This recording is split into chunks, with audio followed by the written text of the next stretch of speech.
Monsieur le maire, chers collègues, aujourd'hui, l'aménagement d'un quartier emblématique de Brest est à l'ordre du jour, dans le cadre d'une délibération classique de rétrocession foncière.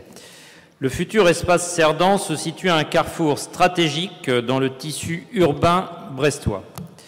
Notre groupe a eu, durant le mandat précédent, l'occasion de s'exprimer à plusieurs reprises sur ce futur îlot dont la réalisation est confiée désormais au groupe ICAD.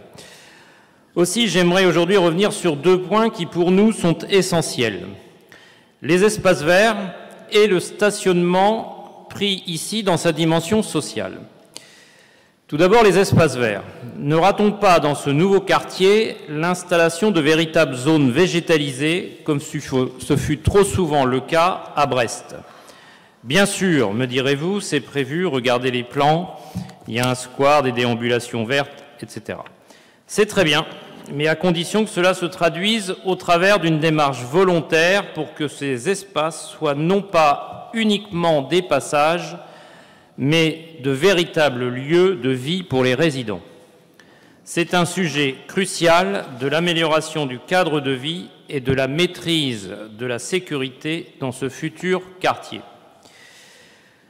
Nous l'avons déjà souligné, il ne faudrait pas que ce nouveau quartier soit un nouveau supermarché des trafics comme nous pouvons le constater tristement ailleurs au cœur de ville. Ce nouvel îlot doit être raccroché à son écosystème proche.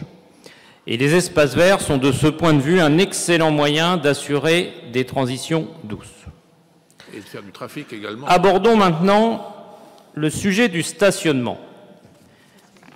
Mais pas uniquement sous son aspect utile et indispensable, comme nous l'avons là aussi signalé très souvent. La densité urbaine du quartier est déjà importante. L'arrivée de nouveaux résidents, que vous le vouliez ou non, conduira de facto à une augmentation significative du nombre de véhicules. Cela doit être anticipé. Mais je voudrais profiter de cette intervention pour dire combien ce sujet du stationnement est emblématique de ce qui nous sépare en matière politique. Lors de l'exposé en commission, certains d'entre vous ont levé les bras au ciel à la simple évocation du mot stationnement. Je ne partagerai jamais l'idée que pour faire adhérer à la protection de l'environnement, il faudrait contraindre. Et oui, selon vous, moins de places de stationnement, c'est moins de voitures, et moins de voitures, plus d'écologie. Vous vous trompez, car il n'y a pas d'automaticité dans cette logique. Votre équation ne fonctionne pas. En ce qui me concerne, je crois en la liberté avec son corollaire qui est la responsabilité. Je suis intimement convaincu que les nouvelles générations prendront d'autres habitudes et progressivement nous limiterons la circulation automobile.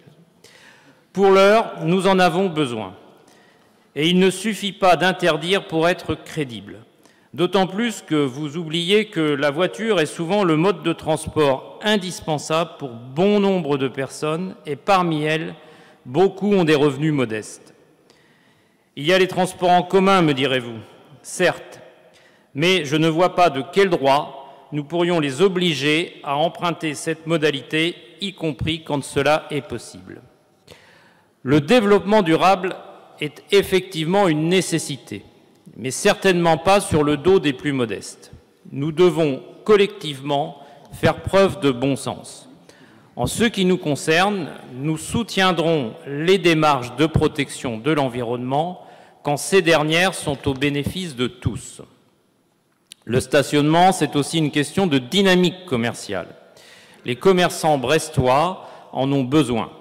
Réfléchissons collectivement aux meilleurs moyens de satisfaire ce besoin. Ne pas le faire, c'est accepter de transférer les achats vers les zones commerciales en périphérie pour accroître la consommation de masse et parfois de mauvaise qualité, au détriment des emplois locaux, ce qui est en totale contradiction avec une démarche environnementale. Aussi, j'espère vraiment que nous pourrons, avec cette Assemblée, réfléchir à notre avenir commun, mais cela nécessitera de dépasser bon nombre de contradictions qui prévalent aujourd'hui dans votre majorité. Nous nous abstiendrons sur cette délibération. Je vous remercie.